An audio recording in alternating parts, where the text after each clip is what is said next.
rôle au sein de la MINUSMA, c'est d'abord de coordonner toutes les forces de la MINUSMA, c'est-à-dire tous les militaires de la MINUSMA.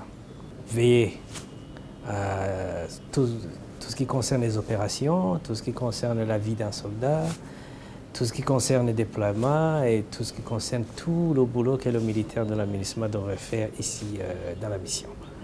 Ça, c'est le rôle que je pourrais appeler le rôle interne du Force Commander. Mais aussi, il y a, pour arriver ou pour atteindre l'objectif qu'on se fixe, il faut absolument l'interaction avec d'autres forces, notamment les forces maliennes, avec lesquelles nous avons de très bonnes relations et une très bonne coordination dans tout ce que nous faisons, parce que dans notre mandat, nous devons les accompagner dans tout ce qu'ils font.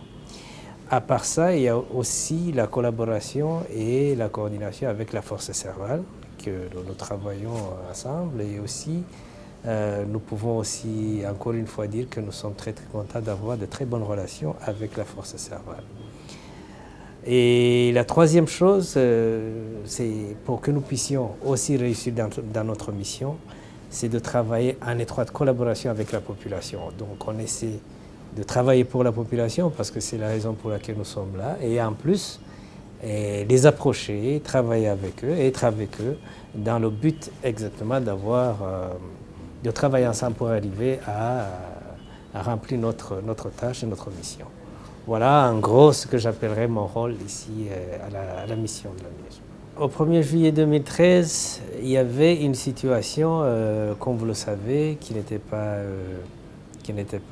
facile, mais là nous remercions nos amis de la FISMA qui étaient ici avant nous. Et leur nombre n'était pas assez grand comme la nôtre, les équipements et tout. Et au moment où nous les avons remplacés, il fallait immédiatement entamer un travail qui n'était pas facile. Si vous vous rappelez très bien, c'était juste au moment où on se préparait pour les élections présidentielles, les élections législatives.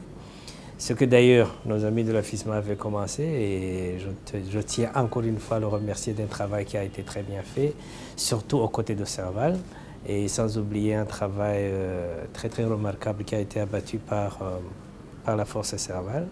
Et de là, nous avons continué surtout à essayer d'avoir le plus gros de nos contingents sur place.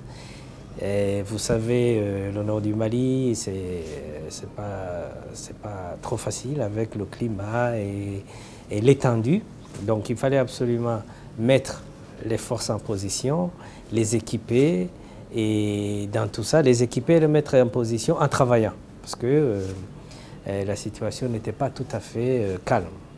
Donc voilà, c'était une situation qui n'est pas trop facile, mais quand même, on a essayé de bien travailler. Les élections présidentielles ont eu lieu et ça a été inscrit avec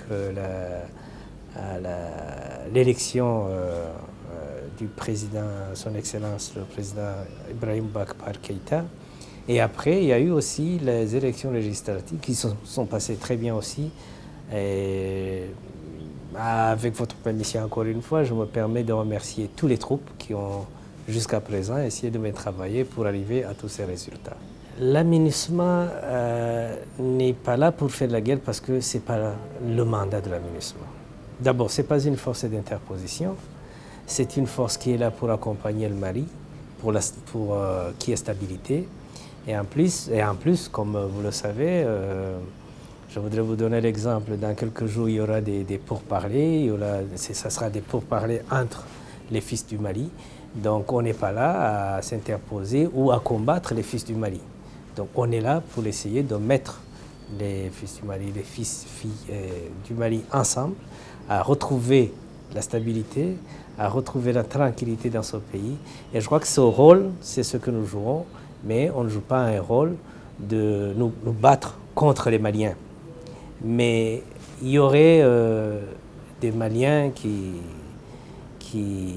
penseraient probablement qu'on est là pour faire la guerre, ou les autres personnes. Là, on est justement pour aider à stabiliser le pays, à accompagner les Maliens pour retrouver la paix et la tranquillité, mais on n'est pas là pour s'interposer entre les partis, ni à se substituer à ceux qui devraient le faire. Les premières actions, encore une fois, je soulignerai un travail très important aux côtés de nos amis maliens et aux côtés de Serval pour arriver à sécuriser le nord, et là où on était, pour être à mesure de contribuer à l'élection du président de la République ainsi qu'aux élections législatives. Ça, je crois que c'est un travail remarquable qui a été fait. Deuxièmement, il fallait aussi dans la foulée aussi protéger les populations, parce qu'il y avait ici et là des accrochages entre les mouvements au nord, entre les forces que j'appellerais du mal, c'est-à-dire les terroristes, et aussi des accrochages de temps en temps entre les communautés. Là aussi, toutes les fois on était là et on essayait de protéger les populations selon notre mandat. Je crois que surtout c'est ça le travail qui a été fait. Et en plus, troisième lieu, c'est le travail de continuer dans tout ça à installer les forces. Parce que comme vous le savez, nous sommes maintenant déployés dans des endroits différents au nord du pays, dans un pays aussi large que le Mali. Ce n'était pas un travail facile, mais on continue à le faire et je crois qu'on était arrivé à un niveau quand même satisfaisant.